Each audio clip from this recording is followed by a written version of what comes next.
Hello students, आज के इस वीडियो लेक्चर में हम टाइप्स ऑफ कंपनी स्टडी करेंगे।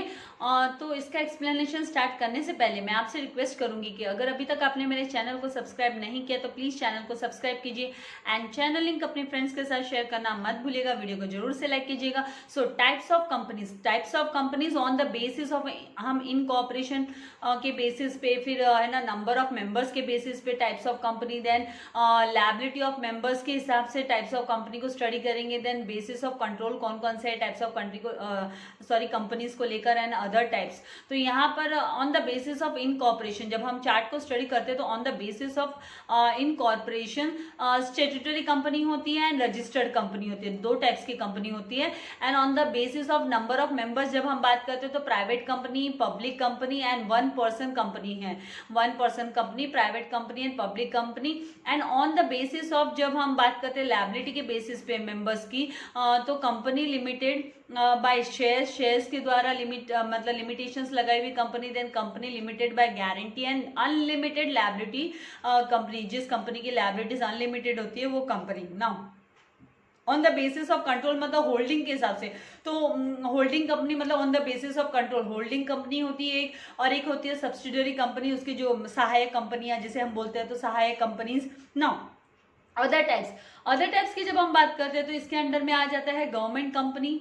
जब हम अदर टाइप्स की बात करते हैं तो इसके अंडर में हम स्टडी करेंगे कि भाई गवर्नमेंट कंपनी है, फॉरेन कंपनी है, then dormant company, then listed company and small company, then associate company and company not for profit. तो इन सब के बारे में हम डिटेल में वन बाय वन स्टडी करने वाले हैं टाइप्स के अंडर में। तो सबसे पहला on the basis of incorporation हम स्टडी करेंगे। On the basis of incorporation मतलब the following are the important types of companies है and on the basis of incorporation. तो यहाँ पर स्टैट्यूटरी कंपनी है, ये वो कंपनी होती है जो कि इनकॉर्पोरेटेड बाय स्पेशल एक्ट पास किया जाता है इन कंपनीज को इनकॉर्पोरेट करने के लिए बाय द सेंट्रल और स्टेट लेजिस्लेटिव जो होते हैं उनके द्वारा, है ना, क्या किया जाता है, स्पेशल एक्ट पास किया जाता है। फॉर एग्जाम्पल जैसे रिजर्व बैंक ऑफ इंडिया हो गए, State Bank of India, Unit Trust of India, then Life Insurance Corporation. तो ये सारे के सारे स्टैट्यूटरी कंपनी मतलब गवर्नमेंट कंपनीज, हम इनको बोल सकते हैं गवर्नमेंट कंपनीज, और इनके लिए स्पेशल एक्ट पास किया जाता है सेंट्रल गवर्नमेंट और स्टेट लेजिस्लेटिव मतलब पार्लियामेंट में यहाँ पे स्पेशल रिजोल्यूशन, स्पेशल एक्ट पास किया जाता है ना। रजिस्टर्ड कंपनीज कौन से होते हैं, तो registered companies, these companies are incorporated under Companies Act. ये है ना कंपनीज एक्ट 2013 के अंडर, और एनी प्रीवियस कंपनी लॉ, इसके पहले भी है ना लॉ बने हुए हैं कंपनीज के, और उसके अंडर में अगर रजिस्टर्ड है, इनकॉर्पोरेट की जाती है तो उन्हें रजिस्टर्ड कंपनीज बोला जाता है। इन सिंपल मतलब उनका रजिस्ट्रेशन करवाया जाता है। Now on the basis of number of members, तो on the basis of number of members की जब बात करें तो कोई भी प्राइवेट कंपनी है तो प्राइवेट कंपनी का मतलब होता है कि company having minimum paid up capital, जो कंपनी है जिसका minimum paid up capital as may be prescribed and which by its articles, उसके आर्टिकल्स में प्रिस्क्राइब किया जाता है, बताया जाता है, मेंशन किया जाता है। एंड ये जो प्राइवेट कंपनीज होती है restrict the right of members की जो राइट है, हक है, उसको रिस्ट्रिक्ट करती है to transfer it shares if any. जो अगर शेयर होल्डिंग है मेंबर्स के पास में तो वो है ना रिस्ट्रिक्शंस लगाती है उनके ऊपर, शेयर्स को ट्रांसफर ना करे, रिस्ट्रिक्शंस लगते हैं। And restrict the number of its members up to 200, उसके जो नंबर ऑफ मेंबर्स होते हैं वो 200 तक के ही होते हैं, अप टू 200 मतलब मैक्सिमम 200 नंबर ऑफ मेंबर्स होते हैं प्राइवेट कंपनी में। And prohibits any invitation to the public, ये है ना कोई भी इन्विटेशन पब्लिक के लिए, कोई भी इन्विटेशन है उसको है ना ये रोक लगाती है to subscribe for any securities की, है ना पब्लिक यहाँ पर कोई भी है ना सिक्योरिटीज मतलब इसके जो सिक्योरिटीज मतलब शेयर्स और जो एक्सेप्टेंस ऑफ डिपॉजिट्स होते हैं इनकी, जो स्पेशल कंपनीज की एफडीज होती है तो उस पर है ना रिस्ट्रिक्शन लगाती है प्राइवेट कंपनी, रोक लगाती है कि भाई पब्लिक है ना इस इन्विटेशन को एक्सेप्ट नहीं कर सकते ना। सिक्योरिटीज मतलब जैसे मैंने आपसे का आर फाइनेंशियल इंस्ट्रूमेंट्स होते हैं, लाइक शेयर्स हो गए, बॉन्ड्स हो गए, डिबेंचर्स हो गए, issued by the company issue करती है। Now all the above said conditions, जो अबव सेड कंडीशंस मतलब पहली बात तो ये कि रिस्ट्रिक्शन होता है कि वो अपने शेयर्स को ट्रांसफर नहीं कर सकते, दूसरी बात की है ना 200 से ज्यादा मेंबर नहीं होते प्राइवेट कंपनी में, एंड तीसरी बात है कि यहाँ पर है ना जो पब्लिक है पब्लिक है वो है ना सब्सक्राइब नहीं कर सकते इनके कोई भी सिक्योरिटीज को या डिपॉजिट्स को, खाली प्राइवेटली ही यहाँ पे इनके जो डायरेक्टर्स होते हैं, उनके जो रिलेटिव्स होते हैं, एम्प्लॉयज होते हैं, वो ही सब्सक्राइब करते हैं ना। All the above conditions should be fulfilled for a company to be called as private company. अगर सारे के सारे ये जो तीनों कंडीशंस दी हुई है, ये जो तीनों कंडीशंस दिए हुए हैं, non transferability of shares and then restrictions, मतलब there is a restrictions on the transfer of shares and members up to 200 and prohibits it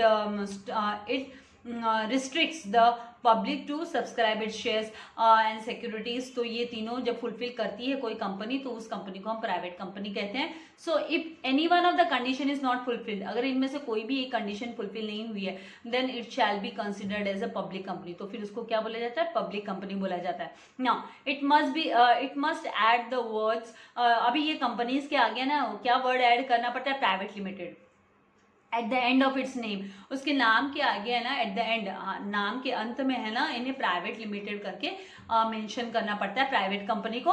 और जो प्राइवेट कंपनी में भी कंपनी लिमिटेड बाय शेयर्स, या तो शेयर्स के द्वारा लिमिटेड की रहती है, लिमिटेड बाय शेयर्स, और अ कंपनी लिमिटेड बाय गारंटी और अनलिमिटेड कंपनी। तो इनमें से कोई भी हो सकता है, लिमिटेड बाय शेयर्स या फिर कंपनी लिमिटेड बाय गारंटी और एन अनलिमिटेड कंपनी।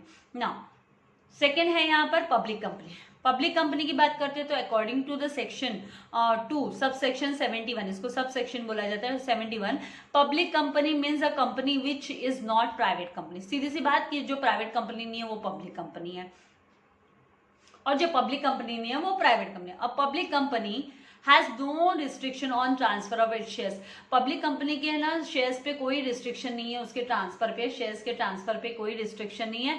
और यहाँ पर मिनिमम मेंबर्स होते हैं, शुड बी 7, मिनिमम है ना 7 मेंबर होते हैं। मिनिमम की बात कर रहे हैं, मैक्सिमम तो unlimited. Minimum 7 members and has to have a minimum paid up share capital as may be prescribed by its articles। उसके जो आर्टिकल्स में जो मेंशन रहता है कितना शेयर कैपिटल होना चाहिए, तो उसके accordingly minimum paid up share capital होना चाहिए। And does not paid up मतलब मेंबर्स ने पे किया हुआ रहना चाहिए। जब शेयर्स इक्विटी शेयर्स इश्यू किए जाते हैं मार्केट में, तो उतना मनी रिसीव होना चाहिए एक्चुअल में कंपनी को ना। Does not prohibit any invitation, ये है ना किसी पे रोक नहीं लगाती, किसी पे रोकथाम नहीं लगाती है। और acceptance of deposits from the public, public पे किसी भी पब्लिक पे यहाँ पे रोकथाम नहीं होती भाई। जिसको इंटरेस्ट है वो कंपनी के इन्विटेशन को एक्सेप्ट कर सकता है और है ना मेंबर बन सकता है कंपनी का। नाउ थर्ड है टाइप की 1 पर्सन कंपनी। अभी 1 पर्सन कंपनी की बात करते हैं तो यहाँ पे according to the section 2 sub section 62, a 1 person company is a company which has only 1 person as a member. उसका मेंबर जो होता है वो खाली एक सिंगल बंदा होता है, सिंगल पर्सन होता है। जब सिंगल बंदा है, सिंगल पर्सन है, तो वो प्राइवेट कंपनी होगी। It is a private limited company and it has to fulfil and comply with all the formalities. जितने भी फॉर्मेलिटीज है प्राइवेट कंपनी को फुलफिल करने जरूरी, वो सारे फुलफिल करने पड़ते हैं unless otherwise specified in the act और रूल्स। जो भी स्पेसिफाइड है एक्ट एंड रूल्स में, वो सारे के सारे उनको है ना कंप्लीट करने पड़ते हैं। And the concept of 1 person company, जो 1 पर्सन कंपनी का कॉन्सेप्ट है, ये कब इंट्रोड्यूस्ड हुआ था? तो ये है ना कंपनीज एक्ट 2013 के थ्रू इंट्रोड्यूस हुआ था। And it is operated by single promoter. इसको है ना सिंगल प्रमोटर ही प्रमोट करता है, हु हैज लिमिटेड लायबिलिटीज, जिसकी जो लायबिलिटीज होती है वो भी लिमिटेड होती है। And it is better form of business organisation than sole proprietorship. तो ये सोल प्रोप्राइटरशिप से बेटर कैसे हो जाता है भाई? सोल प्रोप्राइटर की तो जो लायबिलिटीज होती है, जवाबदारियां होती है, वो अनलिमिटेड होती है। अगर इन केस उसने अपने क्रेडिटर्स को पेमेंट नहीं किया, वाइंड अप होने वाला बिजनेस पेमेंट नहीं किया, तो है ना उसके जो उसकी पर्सनल प्रॉपर्टी उस पर भी अटैक हो जाएगा। लेकिन यहाँ पे है ना ये जो सिंगल प्रमोटर कंपनी है, 1 पर्सन कंपनी है, इसमें लिमिटेड लायबिलिटीज होती है भाई, उसकी पर्सनल प्रॉपर्टी पे अटैक नहीं होगा। Because the liabilities of the member is limited to the extent of the his capital in the company. उसके कैपिटल के उतना ही उसका लायबिलिटीज होती है, लिमिटेड लायबिलिटीज होती है। Now 1 person company can have 1 or more directors, एक या एक से ज्यादा डायरेक्टर्स हो सकते हैं। There is need to hold annual general meeting. यहाँ पर भी है ना जॉइंट स्टॉक कंपनी की जैसे अदर जॉइंट स्टॉक कंपनी है पब्लिक एंड प्राइवेट, उसकी तरह यहाँ पे है ना अदर उनके जैसे है ना एनुअल जनरल मीटिंग बुलानी पड़ती है। Now on the basis of liabilities of members के लायबिलिटीज के बेसिस पे। तो कंपनी लिमिटेड बाय शेयर्स, तो under section 2 sub section 22 these type of companies have a share capital, इनका जो शेयर कैपिटल होता है एंड द लायबिलिटी होती है ईच मेंबर की इज लिमिटेड, वो लिमिटेड होती है to the unpaid part of face value of shares purchase by the members. मतलब मेंबर्स ने जो शेयर्स परचेज किए हैं और मान लीजिए शेयर की वैल्यू 100 रुपया है और मेंबर्स ने ना 50 रुपया पेमेंट किया, 50 नहीं किया, तो जो अनपेड उनका जो पार्ट होता है फेस वैल्यू का, उतना ही उनका लिमिटेड लायबिलिटी होती है। Liability of each member is limited to the unpaid part of the face value of shares purchase by member and during the existence of company, जब कंपनी एग्जिस्ट करती है, market में है, खड़ी है, सेटअप है उसका, और इन the event of winding up या कंपनी बंद होने वाली होती है, तो a member can called upon two पे अनपेड रिमेनिंग अमाउंट। तो है ना, मान ली मैंने जैसे आपको एग्जांपल दिया 100 रुपये में से 50 रुपया पे किया, 50 नहीं किया, तो कंपनी खाली वो 50 रुपया है ना मेंबर से डिमांड कर सकती है, भाई 50 रुपया हमको दे दो रिमेनिंग जो आपने पेमेंट नहीं किया on the shares purchase by him और her.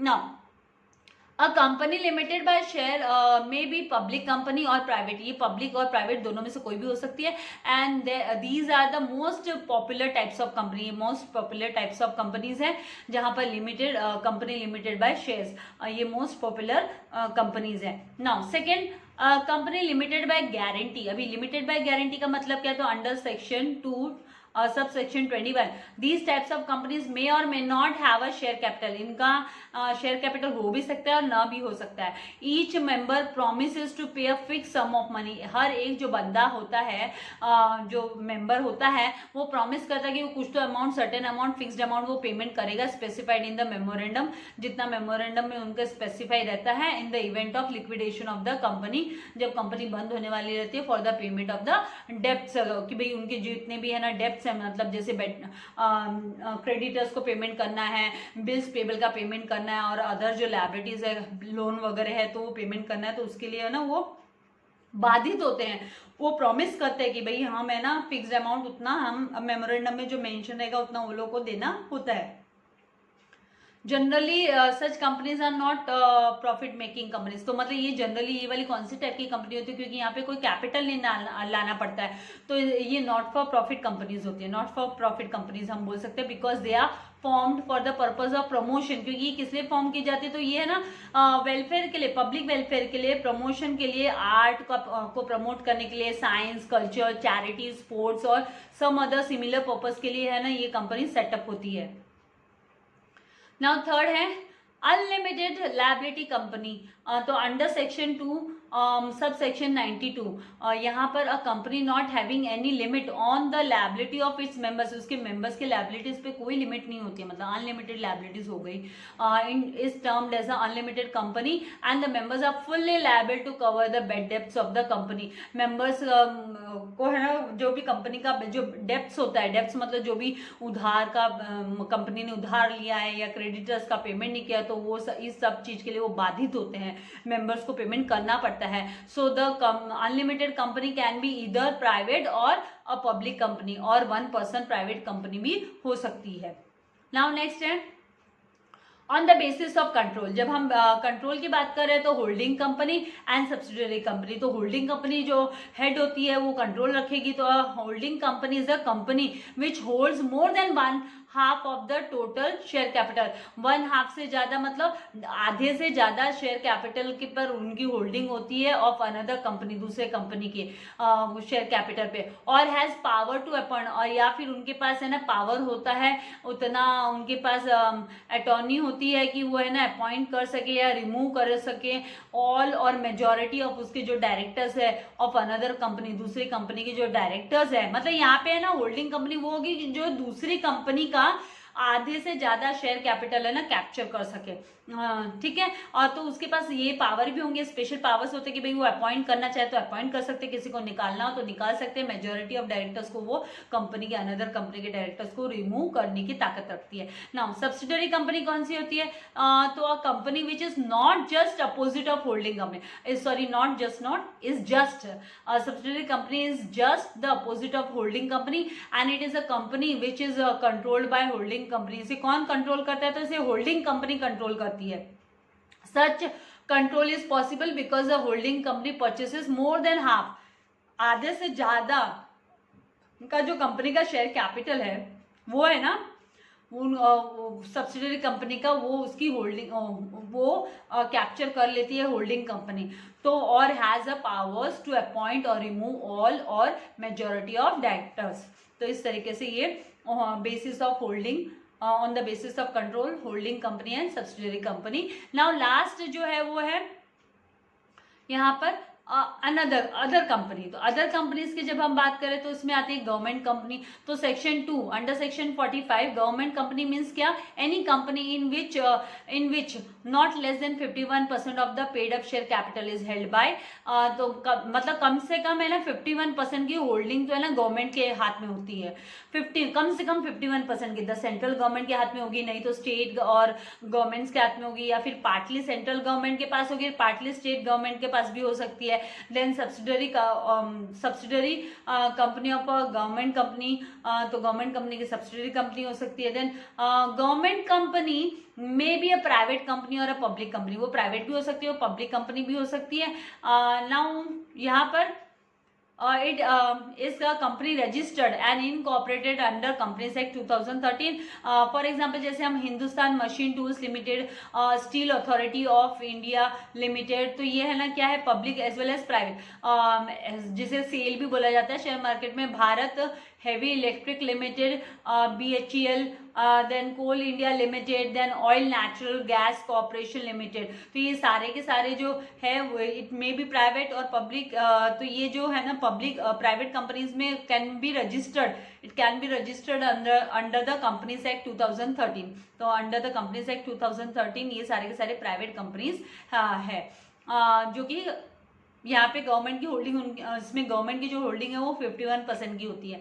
Now second foreign company, under section 2 sub section 42 foreign company means a company incorporated outside India, India के बाहर इनकॉर्पोरेटेड है but having a place of business in India, लेकिन वो जो business है वो India में चल रहा है। For example Nestle India limited हो गया, बाटा इंडिया लिमिटेड हो गया, वर्लपुल कॉर्पोरेशन इंडिया हो गया, ये सारे के सारे जो कंपनीज है वो बाहर के हैं लेकिन इनका जो बिजनेस है वो इंडिया में है।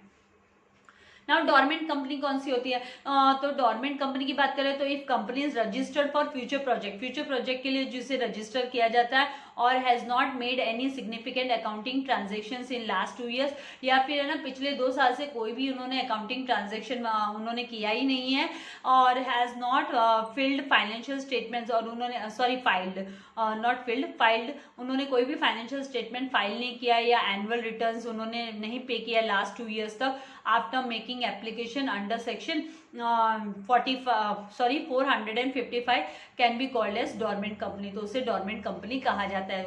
They give application under section 455 के तहत वो है ना एप्लीकेशन देते हैं, 2 साल से उन्होंने कोई पेमेंट नहीं किया होता है, ना ही कोई फाइनेंशियल ट्रांजेक्शन किया होता है, तो वो डोरमेंट हो जाए। अकाउंट्स भी डोरमेंट होते हैं ना, अगर हम कोई ट्रांजेक्शन नहीं करते तो हमारा बैंक अकाउंट है वो भी डोरमेंट हो जाता है। Now second listed company, section 2 under section 52 listed company means a company which has any of its securities listed, कोई भी तो उसकी सिक्योरिटी लिस्टेड होनी चाहिए on any recognised stock exchange में लिस्टेड होनी चाहिए। रिकग्नाइज जैसे बॉम्बे स्टॉक एक्सचेंज हो गया, नेशनल स्टॉक एक्सचेंज हो गया, मद्रास स्टॉक एक्सचेंज हो गया। और पब्लिक लिमिटेड कंपनी में भी लिस्टेड कंपनी और अनलिस्टेड कंपनी, ये लिस्टेड कंपनी भी हो सकती है और अनलिस्टेड कंपनी भी हो सकती है। The listed companies will also have to follow SEBI's guidelines, SEBI's मतलब security exchange board of India की गाइडलाइंस उनको फॉलो करनी पड़ती है और GR उनको फॉलो करना पड़ता है, and the provisions of the Companies Act भी उनको फॉलो करना होता है लिस्टेड कंपनी को। नाउ नेक्स्ट है स्मॉल कंपनी, यहाँ पे SEBI Security exchange board of India is establish to protect the interest of the investors in securities and regulate the security market. Share market आपने नाम सुना होगा, अभी SP लिया है तो इसके बारे में तो जरूर पता होगा आप लोगों को। Small company now as per the section 2 under section 85 of the act. Small company means a company other than public company, जो है ना पब्लिक कंपनी नहीं होती है, अदर देन पब्लिक कंपनी होती है, और जिनका पेड अप शेयर कैपिटल है ना वो एक्सीड नहीं करता है, 50 लाख से ज्यादा नहीं होता है उनका पेड अप कैपिटल, और such higher amount as may be prescribed, और या फिर है ना जो उनके आर्टिकल में जो प्रिस्क्राइब रहता है उससे ज्यादा नहीं होता है। देन सेकेंड, यहाँ पे turnover of which as per its last profit and loss account does not exceed 2 crore, 2 crore से ज्यादा का टर्नओवर नहीं होता है इनका सेल्स टर्नओवर, और such higher amount as may be prescribe. तो आर्टिकल्स में जैसे बाकी या तो 2 करोड़ से ज्यादा एक्सीड नहीं होना चाहिए, या फिर उनके जो उन्होंने आर्टिकल में जो मेंशन किया उससे बियॉन्ड नहीं होना चाहिए। Now private company, 1 person company and company other than public company can be a small company. तो इन सबको हम स्मॉल कंपनी की कैटेगरी में रख सकते हैं, private, 1 person company and other company जो कि पब्लिक कंपनी ना हो। नाउ एसोसिएट कंपनी कौन सी है? तो section 2 sub section 6 and associate company is one over which another company exercise a significant degree of control. मतलब दूसरी कंपनी का है ना कंट्रोल होता है, होल्ड होता है, स्ट्रॉन्ग होल्ड होता है, which is less than the degree of control exercised over a subsidiary company. तो एसोसिएट कंपनी होती है 1 ओवर विच अनदर कंपनी, दूसरी कंपनी का होल्ड होता है which is less than the, लेकिन वो है ना सब्सिडरी कंपनी से कम होल्डिंग होती है। So associate company in relation to another company means a company which is that other company has a significant influence, दूसरी कंपनी का भी उस पर इन्फ्लुएंस होता है, इम्पैक्ट होता है, but which is not subsidiary company, लेकिन वो सब्सिडरी कंपनी नहीं है, सब्सिडरी कंपनी से कम होल्डिंग होती है, इस पर डिग्री ऑफ जो कंट्रोल है, पावर है, जो कंट्रोल पावर है वो कम होता है एसोसिएट कंपनी में। Now for the purpose of this clause significant influence means क्या होता है? Control of at least 20% of the total capital, कम से कम मतलब 20% का टोटल कैपिटल का कंट्रोल होना चाहिए। हाँ उससे बियॉन्ड हो सकता है, लेकिन बियॉन्ड 50 मतलब बिलो 50 होना चाहिए, और of business decision under an agreement, और बाकी है ना उनका जिस तरीके से एग्रीमेंट बनता है उसके ऊपर डिपेंड करता है। Now capital of business decisions under an agreement, ये हो गया। Now company not for profit, तो नॉट फॉर प्रॉफिट कंपनीज है वो under section 8 such companies are registered. ये जो नॉट फॉर प्रॉफिट कंपनी है, जो प्रॉफिट के लिए नहीं, नॉट फॉर प्रॉफिट कंपनी जिन्हें बोला जाता है, ये है ना प्रॉफिट अर्न करने के लिए इनका मेन मोटो नहीं होता है। जैसे एग्जांपल के तौर पे हमने कहा था कि ये है ना for the interest of for promoting the welfare of the people, जैसे कल्चरल प्रोग्राम वाली होती है, स्पोर्ट्स कंपनी, स्पोर्ट्स के जो क्लब्स होते हैं, तो ये सब है ना कंपनी नॉट फॉर प्रॉफिट के अंडर में आते हैं, नॉट फॉर प्रॉफिट ऑर्गेनाइजेशंस के अंडर में आते हैं। तो इस तरीके से यहाँ पे हमने ये जो चैप्टर था वो कवर अप कर लिया। इसकी जो डिस्टिंग्विश बिटवीन है मैं आप लोगों के लिए नेक्स्ट वीडियो लेक्चर में लेके आऊंगी, एंड जल्दी ही हम 3rd चैप्टर भी स्टार्ट करेंगे। तो वीडियो को लाइक करना एंड शेयर करना मत भूलिएगा। एंड वेरी इंपॉर्टेंट, अगर अभी तक आपने चैनल को सब्सक्राइब नहीं किया तो प्लीज चैनल को सब्सक्राइब कीजिए, चैनल लिंक को शेयर करना मत भूलिएगा। Thank you very much, God bless you all dear students.